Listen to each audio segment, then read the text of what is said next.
Hello दोस्तों, इस YouTube channel पर आपका स्वागत है। RO री एग्ज़ाम के लिए हम आपको अपने यूट्यूब चैनल पर मॉक टेस्ट उपलब्ध करा रहे हैं। इस मॉक टेस्ट में आपको 25% जीएस मिलेंगे और 10% आपको करंट अफेयर के देखने को मिलेंगे।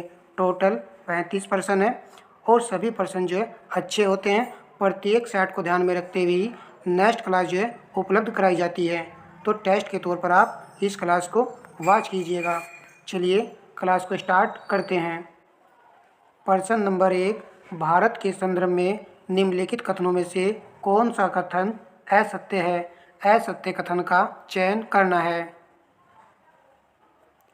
कर्क रेखा देश के बीच से गुजरती है जो अक्षांशीय विस्तार को दो भागों में विभाजित करती है। आपको देखना है कि ये पॉइंट सही है या नहीं है। भारतीय मानक समय की यामोत्तर रेखा तथा कर्क रेखा दोनों मध्य प्रदेश छत्तीसगढ़ से गुजरती है। कर्क रेखा 8 राज्यों से तथा मानक समय की यामोत्तर रेखा 5 राज्यों से गुजरती है। यहाँ पर यह कहा गया है भारत का विस्तार उष्ण एवं उपोष्ण दोनों कटिबंधों में नहीं है। ये डी में कहा गया है। तो आंसर आपने चुन लिया होगा।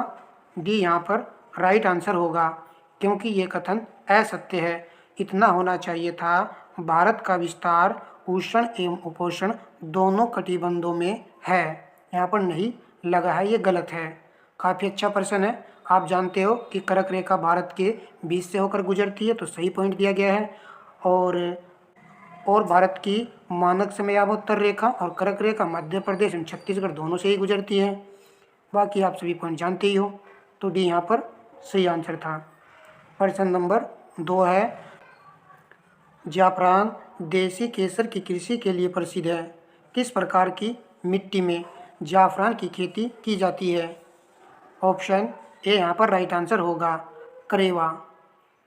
प्रश्न नंबर नेक्स्ट है, हाल ही में जारी खाद्य एवं कृषि संगठन की रिपोर्ट के अनुसार वन क्षेत्र में लाभ कमाने के मामले में भारत का कौन सा स्थान है? पहला, दूसरा, तीसरा, चौथा।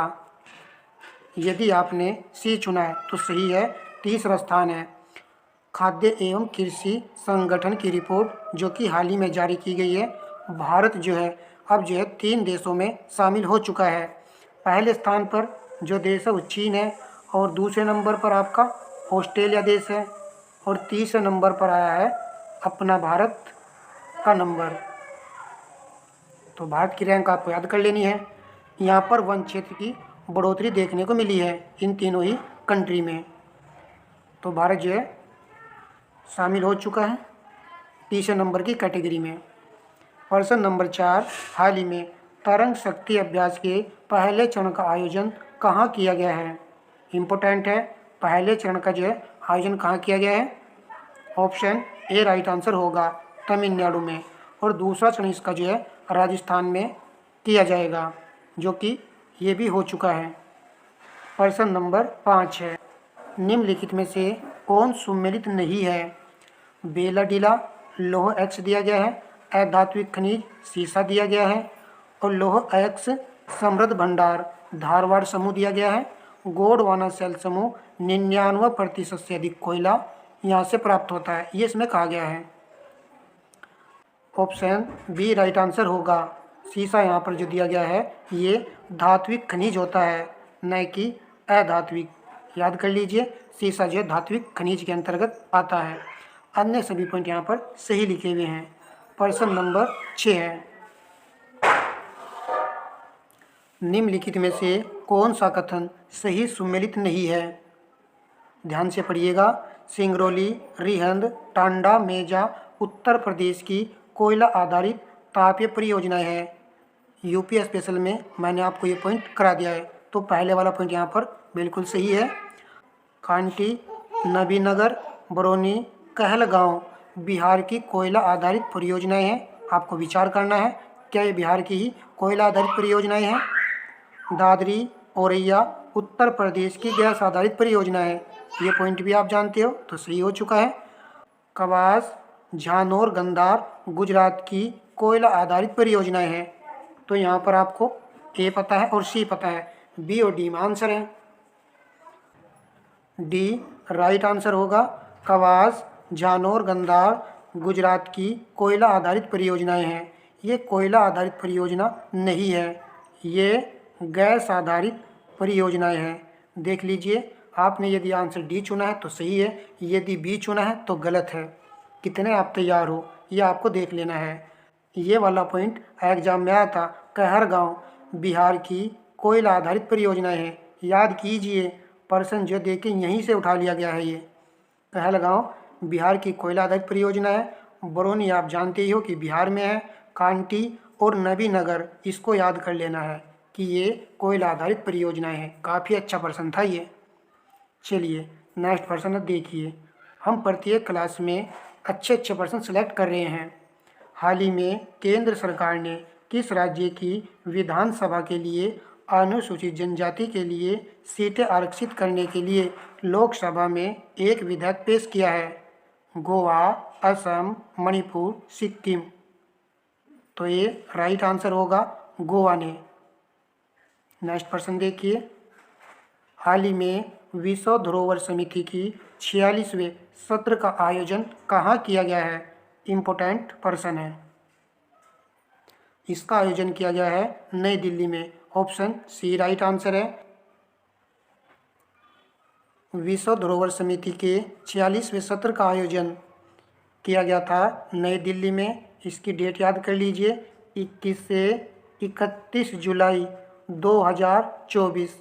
कथन बना करके प्रश्न पूछ सकता है, इम्पोर्टेंट है। भारत का 43वां विश्व धरोहर स्थल कौन सा है?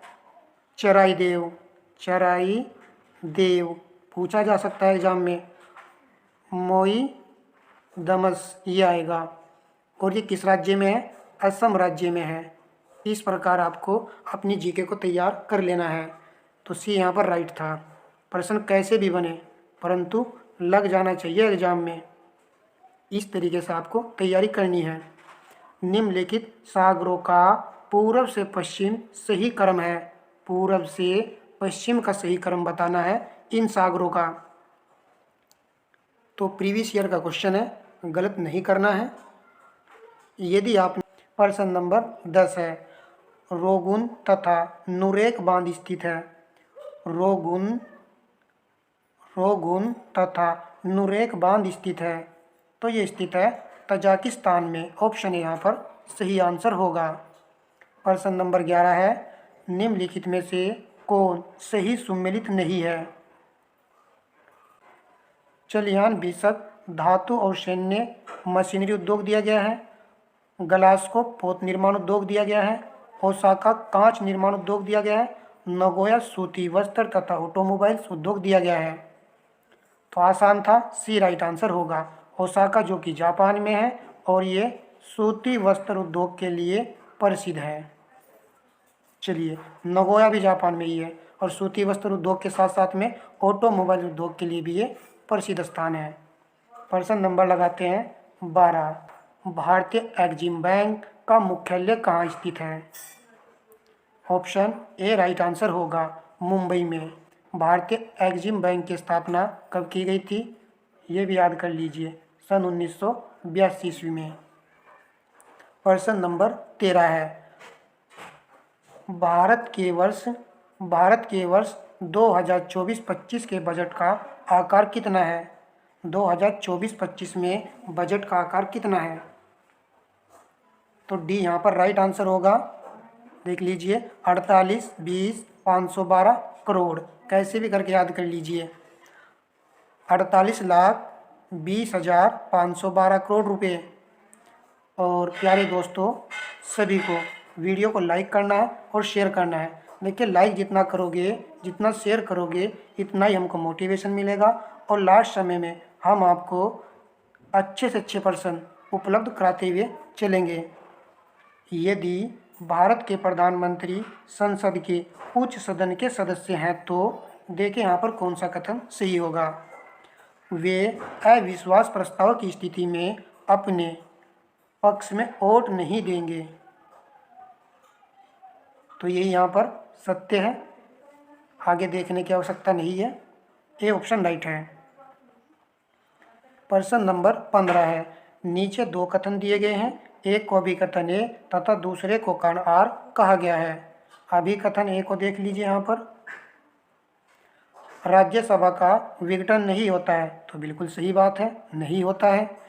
उसके यथावत संभव 1/3 सदस्य हर दूसरे वर्ष सेवानिवृत्त हो जाते हैं, तो ये पॉइंट भी हम जानते ही हैं, बिल्कुल सही है। तो दोनों बातें सही लिखी हुई हैं, नीचे दिए गए कोड से सही उत्तर का चुनाव करना है। अब आप देखें ऑप्शन ए आएगा या ऑप्शन बी आएगा। ऑप्शन ए चुनने वालों का राइट होगा, मगर जिन्होंने बी चुना है उनका यहाँ पर गलत है। देखिए, राज्यसभा के 1/3 सदस्य हर दूसरे वर्ष सेवानिवृत्त होते हैं, तो बिल्कुल सही है। इसी कारण से तो राज्यसभा का विघटन नहीं होता है, यही रीजन है, तभी तो आर ए की सही व्याख्या कर रहा है। तो ऑप्शन ए यहाँ पर बिल्कुल सही आंसर था। प्रश्न नंबर 16 है, चौखंडी स्तूप जहाँ पर गौतम बुद्ध ने अपने शिष्यों से पहली बार मिले थे स्थित है। ये देखें यहाँ पर कि चौखंडी स्तूप कहाँ पर है, तो ऑप्शन ए राइट आंसर होगा, वाराणसी में ये स्थित है। प्रश्न नंबर नेक्स्ट लगाते हैं, उत्तर प्रदेश जनसंख्या नीति 2021 से 2030 के संदर्भ में कौन सा कथन सही नहीं है। राज्य में कुल प्रजनन दर को वर्ष 2026 तक 2.1% करने का लक्ष्य रखा गया है। राज्य में कुल प्रजनन दर को वर्ष 2030 तक 1.9% करने का लक्ष्य रखा गया है। औसत जीवन प्रत्याशा को 2030 तक 72 वर्ष तक लाने का लक्ष्य है। मातृ मृत्यु दर 2030 तक 98 तक लाना है। विचार कीजिए, इम्पोर्टेंट प्रश्न है, पूछा जा सकता है एग्जाम में। तो ऑप्शन सी राइट आंसर होगा, औसत जीवन प्रत्याशा को 2030 तक हमने आपको ये बता रखा है, कितना रखना है, 69 वर्ष तक रखने का लक्ष्य रखा गया है। अब आपको इसको एक बार फिर देख लेना है। राज्य में कुल प्रजनन दर को वर्ष 2026 तक 2.1% तक का लक्ष्य रखा गया है और 2030 तक 1.9, और औसत जीवन प्रत्याशा को 69 वर्ष और मातृ मृत्यु दर को 2030 तक 98 तक लाना है। चलिए प्रश्न नंबर देखते हैं नेक्स्ट। सूची फर्स्ट का मिलान सूची सेकंड से करना है, मिलान संबंधी प्रश्न है। अनुच्छेद 14 समानता का अधिकार, ए का 3 आएगा, ए का 3 तो एक ही विकल्प में दिया गया है, तो डी तो राइट आंसर होगा। वैसे भी जी है, सभी कर देंगे। अनुच्छेद 36 में नीति निर्देशक तत्व है, अनुच्छेद 74 मंत्रिपरिषद, अनुच्छेद 368 संविधान संशोधन प्रक्रिया, तो आंसर होगा डी। प्रश्न नंबर 19 है, 2011 की जनगणना के संदर्भ में निम्नलिखित कथनों पर विचार कीजिए। सर्वाधिक जनघनत्व वाला राज्य उत्तर प्रदेश दिया, ये तो गलत है यहाँ पर, क्योंकि सर्वाधिक जनघनत्व वाला राज्य तो बिहार है। मध्य प्रदेश सर्वाधिक जनजातीय जनसंख्या वाला राज्य है, तो सही है। 0 से 6 वर्ष आयु में न्यूनतम लिंगानुपात वाला राज्य हरियाणा दिया गया है, सही का चयन करना है। तो दूसरा सही है, तो तीसरा भी सही होगा, तो ऑप्शन बी राइट आंसर है। पहले वाला यहाँ पर सही नहीं था, हमने आपको बता रखा है जनघनत्व, हमने आपको बता रखा है, और आप जानते भी हो कि फर्स्ट नंबर पर बिहार है और सेकंड नंबर पर आपका पश्चिम बंगाल राज्य है, और थर्ड नंबर को भी याद करने का रखा था, केरल राज्य का है, और फोर्थ नंबर पर कौन सा राज्य है, उत्तर प्रदेश है।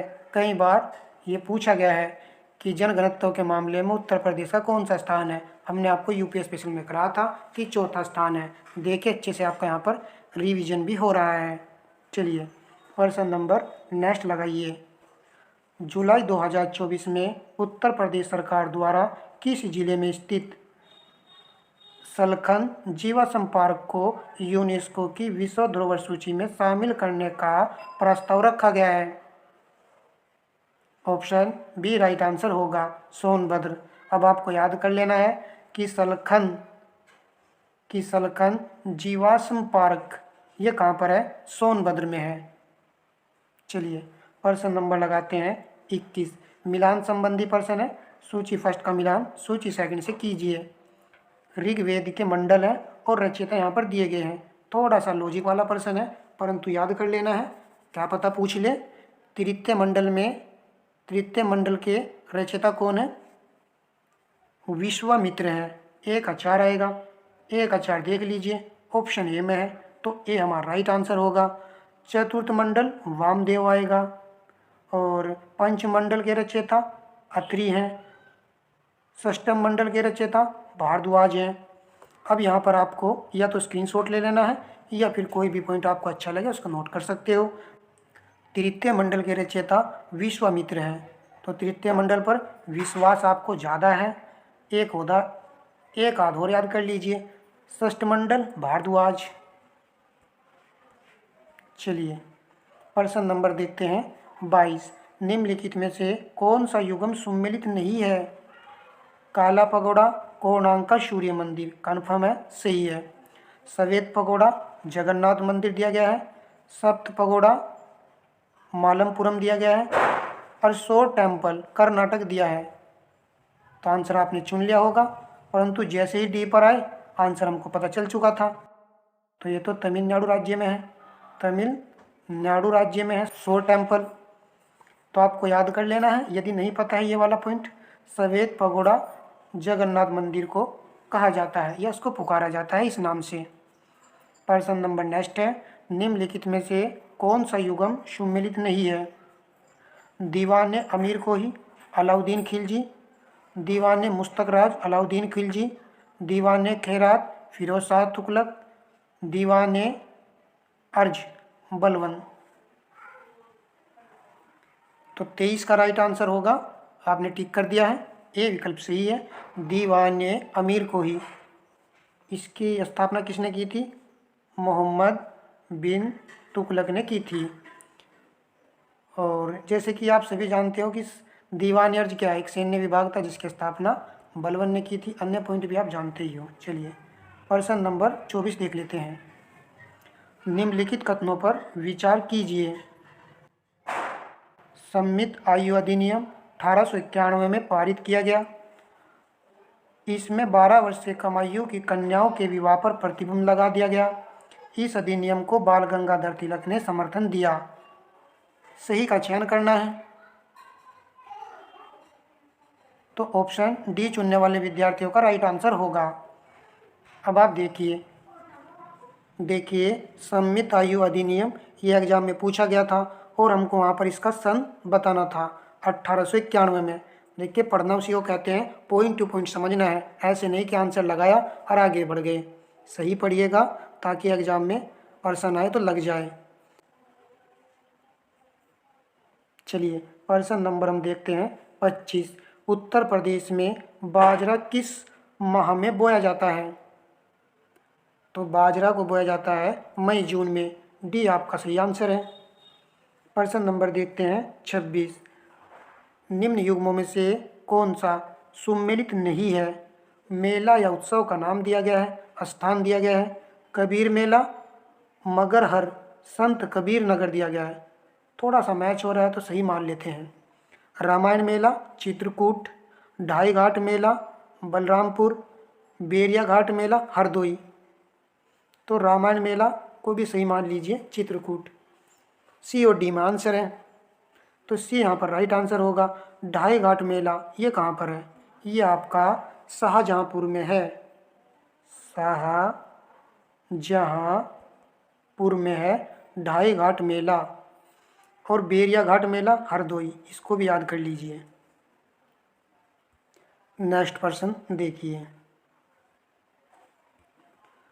21 जून 2024 को मनाए गए 10वें अंतर्राष्ट्रीय योग दिवस की मुख्य विषय वस्तु थी। बी राइट आंसर है, स्वयं एवं समाज के लिए योग। यह इसकी मुख्य विषय वस्तु थी।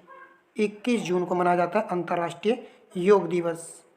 आप देख रहे हो काफ़ी अच्छे प्रश्न थे, और जिन भाइयों ने अभी तक वीडियो को लाइक नहीं किया उनसे रिक्वेस्ट है कि वीडियो को लाइक कर दीजिए और शेयर कर दीजिएगा। भाई आपके लिए अच्छे से मेहनत कर रहे हैं, तो वीडियो को लाइक करने का दायित्व आपका पूरा बनता है। निम्नलिखित में से कौन से भौतिक परिवर्तन है? नीचे दिए गए कूट का प्रयोग कर सही उत्तर चुनिए। लोहे में जंग लगना, जल से बर्फ बनना, नमक का जल में घुलना, दूध से दही बनना। तो वेरी इजी है, बी राइट आंसर होगा। केवल 2 और 3 यहाँ पर सही है। लोहे में जंग लगना रासायनिक परिवर्तन है, दूध से दही बनना भी रासायनिक परिवर्तन है। भौतिक परिवर्तन तो आप जानते ही हो, वह परिवर्तन होता है जिसको हम पुनः प्राप्त कर लेते हैं। जैसे जल से बर्फ़ का बनना, तो जल से बर्फ़ बन जाएगा, बर्फ़ से जल बन जाएगा, तो इसको पुनः प्राप्त किया जा सकता है। परंतु रासायनिक परिवर्तन को आप दोबारा प्राप्त नहीं कर सकते। एक बार घटना घट गई तो घट जाएगी। प्रश्न नंबर 29 है, नवाब सुआजुद्दौला की बेगम का प्रसिद्ध मकबरा बहू बेगम का मकबरा निम्नलिखित में से किस स्थान पर अवस्थित है? बहू बेगम का मकबरा किस स्थान पर स्थित है? डी राइट आंसर है, फैजाबाद में। प्रश्न नंबर 30 है, हाथरस एवं कानपुर परंपराओं का संबंध है? ए राइट आंसर है, रंगमंच से है। अब आप जो है याद कर लीजिए, हमने आपको क्या बता रखा है, हाथरस। यदि हम यहीं पर पूछ ले आपसे गुलाल, गुलाल और हींग के लिए कौन जाना जाता है? हाथरस।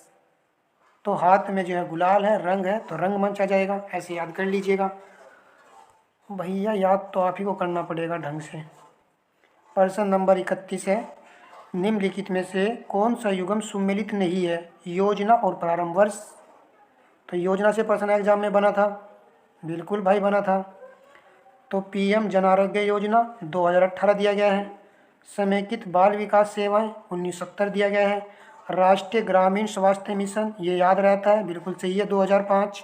प्रधानमंत्री सुरक्षा बीमा योजना 2015 दिया गया है। आंसर आपको चुन लेना है।